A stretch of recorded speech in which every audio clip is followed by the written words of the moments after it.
Listen to me closely. If you keep carrying what broke you in 2025 into 2026, you are not entering a new year. You're repeating an old wound.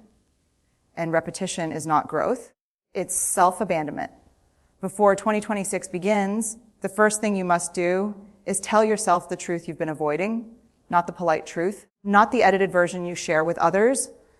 I'm talking about the raw, uncomfortable truth that tightens your chest when you even think about saying it out loud.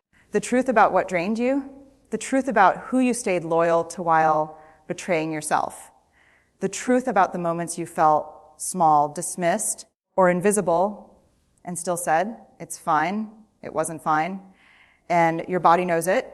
You cannot heal what you keep pretending didn't hurt. You cannot build a brave future on top of silent resentment.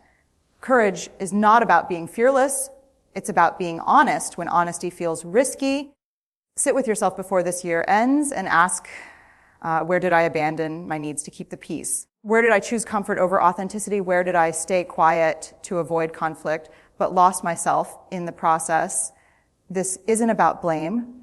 It's about responsibility. Radical responsibility for your inner life. Write it down. Say it out loud.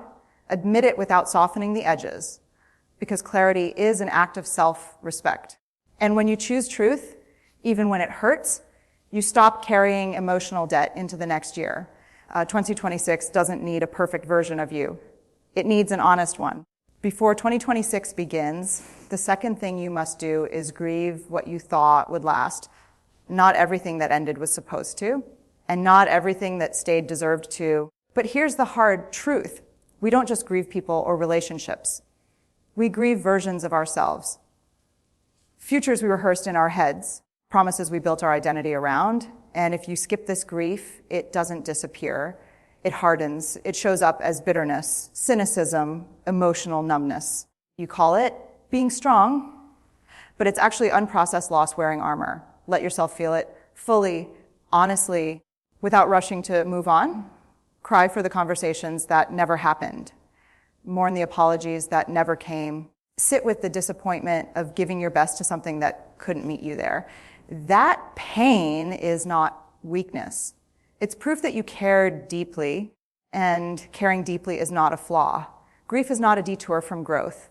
It is the path. You don't heal by minimizing what you lost. You heal by honoring it, by saying, this mattered to me, because when you validate your own pain, you reclaim your dignity. And dignity is the foundation of resilience. Do not drag unacknowledged grief into 2026. It will quietly decide your choices for you, who you trust, how much you risk, how open you stay. Grieve now so you don't live guarded later. You are allowed to mourn and still move forward.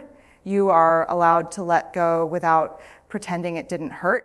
And when you grieve with courage, you don't lose yourself. You find yourself stronger, softer, and more real than before.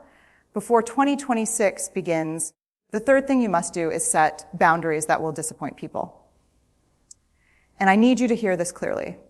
If no one is upset by your boundaries, you're probably still over-explaining, over-giving, and over-performing for approval. Boundaries are not punishments.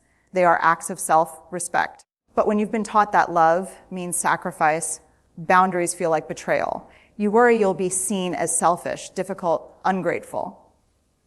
So you stay available, you stay flexible, you stay exhausted. And then you wonder why resentment keeps creeping in. Every time you say yes when your body is screaming no, you teach people that your limits are negotiable. And the truth is, the people who benefit from your lack of boundaries will be the loudest when you finally set them. Let them be loud. You are not responsible for managing other people's emotions at the cost of your own well-being. Discomfort is not danger.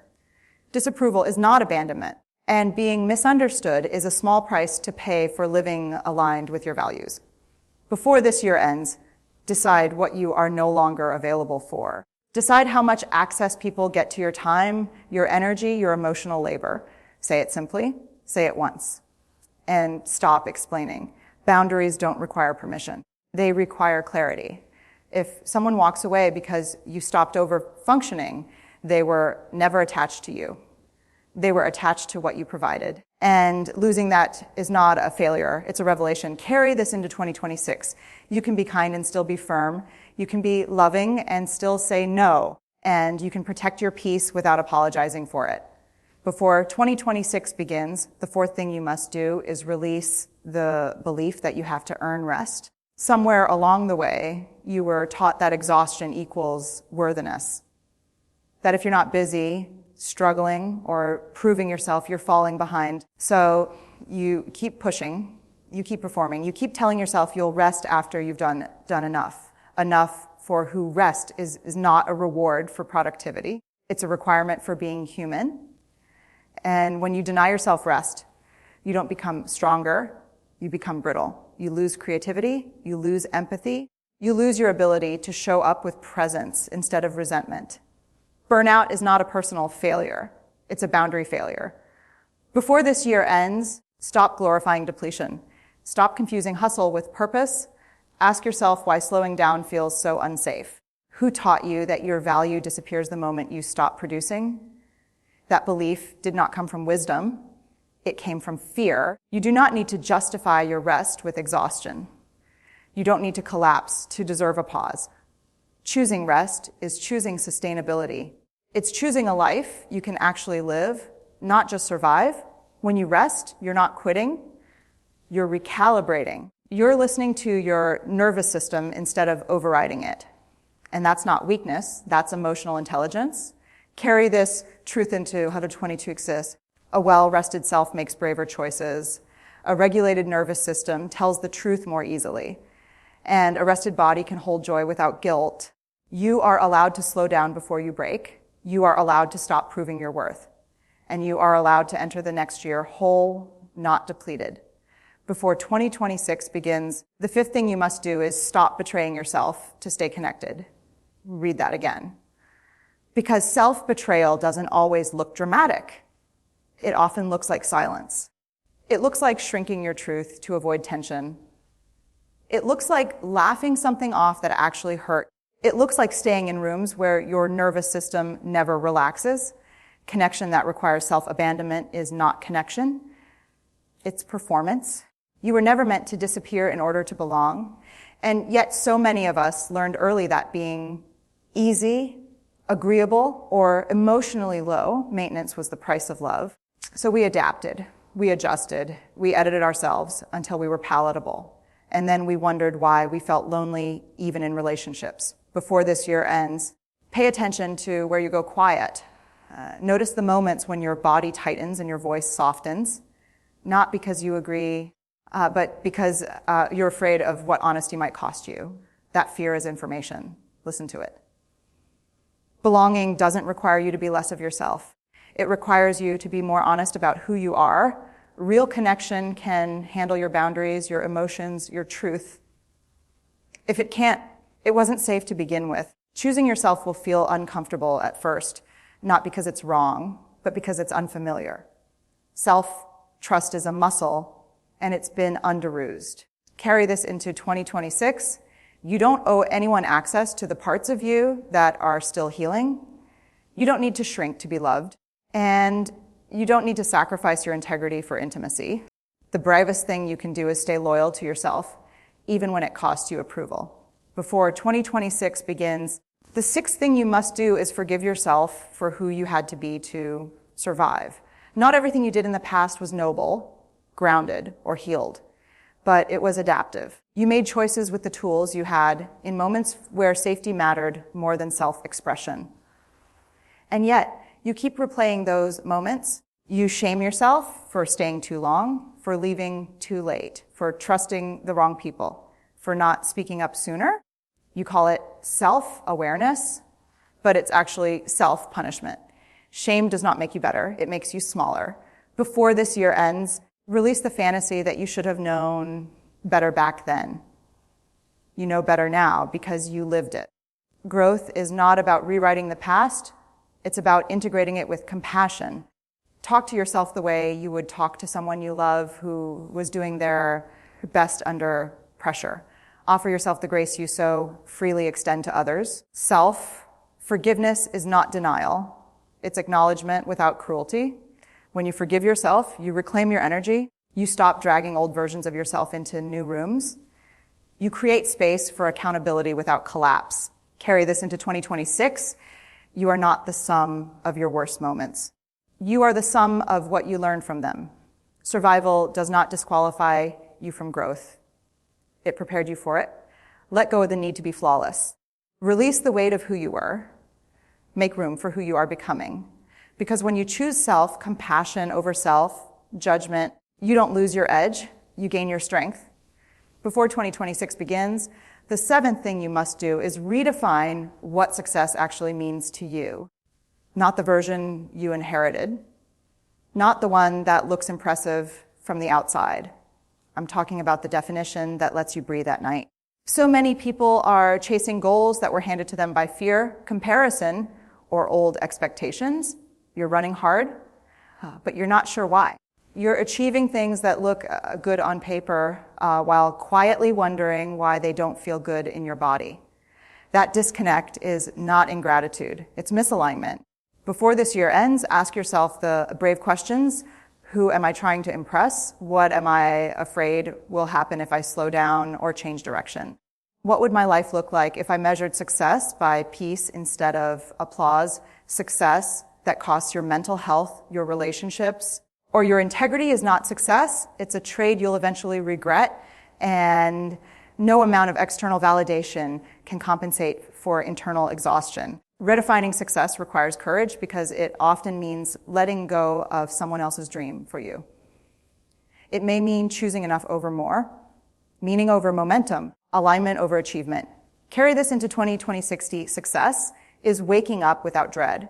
Success is having energy left for the people you love. Success is living in a way that doesn't require you to numb yourself at the end of the day. You are allowed to want a life that feels good, not just one that looks good. You are allowed to change your mind. And you are allowed to choose meaning over pressure. That choice changes everything. Before 2026 begins, the eighth thing you must do is practice saying what you actually feel without rehearsing, apologizing, or shrinking it. Most people don't struggle with honesty. They struggle with the fear of honesty might cost them.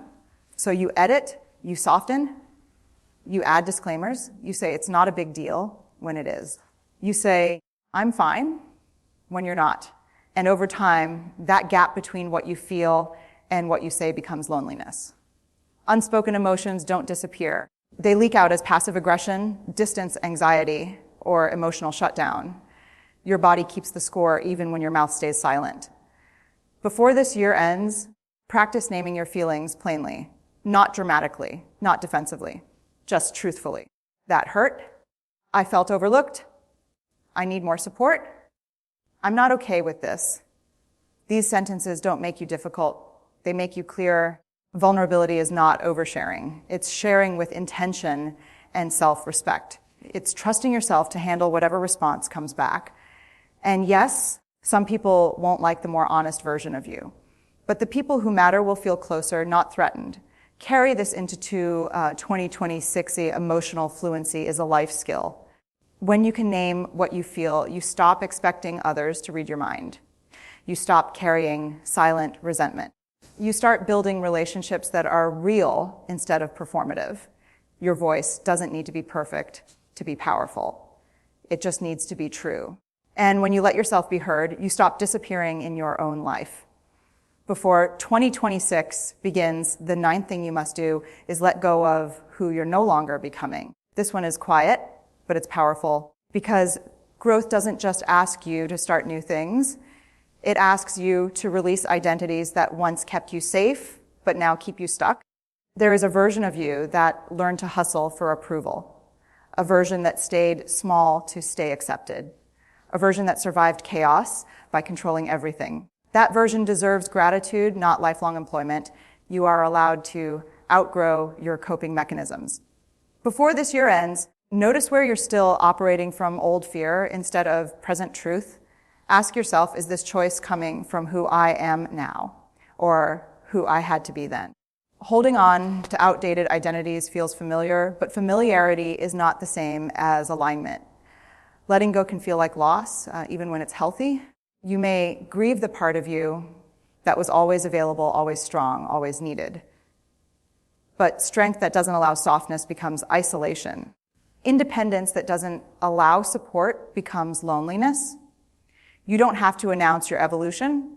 You don't have to justify it. You just have to honor it. Carry this into 2026.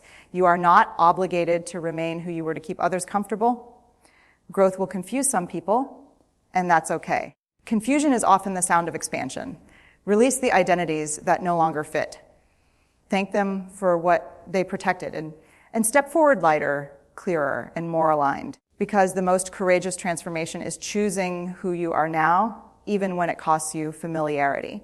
Before 2026 begins, the 10th thing you must do is choose courage over comfort, daily, imperfectly, and on purpose. Not the loud, cinematic kind of courage. I'm talking about the quiet kind. The kind that shows up when no one is clapping. The kind that chooses alignment over approval, truth over ease, and growth over staying the same. Comfort will always invite you back. It will whisper, stay small, stay quiet. Don't risk it. Courage will ask more of you.